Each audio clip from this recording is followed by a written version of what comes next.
O Banco Mundial alertou esta quinta-feira que os países mais pobres vão enfrentar financiamento mais caro nos próximos anos. O relatório internacional da dívida, divulgado em Washington, avança que os países em desenvolvimento, um grupo onde estão todos os países lusófonos, com exceção de Portugal e da Guiné Equatorial, gastaram um recorde de 1,4 bilhões de dólares para saldar a sua dívida externa, com o custo dos juros a aumentar para o valor mais alto dos últimos 20 anos.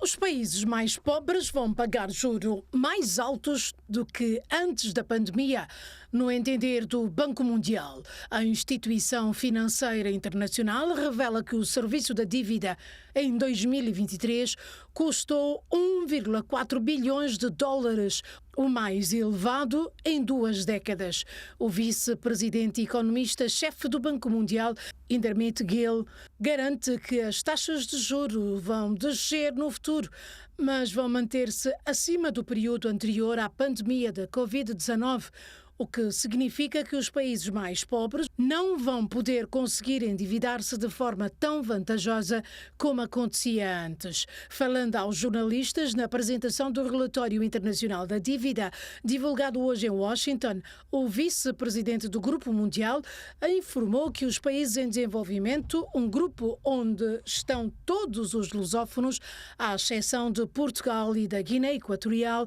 gastaram um recorde de 1,4 bilhões de dólares para servir a sua dívida externa, com o custo dos juros a aumentar para o valor mais alto dos últimos anos. O valor pago só em juros, apontou, subiu quase 1/3 para 406 milhões de dólares, apertando ainda mais o orçamento em áreas críticas como a saúde, a educação e o ambiente. Num cenário onde a China é o maior credor bilateral, o Banco Mundial o maior multilateral e os detentores de títulos da dívida são o maior credor comercial, a situação da dívida é particularmente complicada para os países de baixo rendimento, que pagaram 96,2 mil milhões de dólares para servir a dívida só no ano passado. Os juros aumentaram para o valor mais alto de sempre, segundo o relatório, que também dá conta que a média dos pagamentos de juros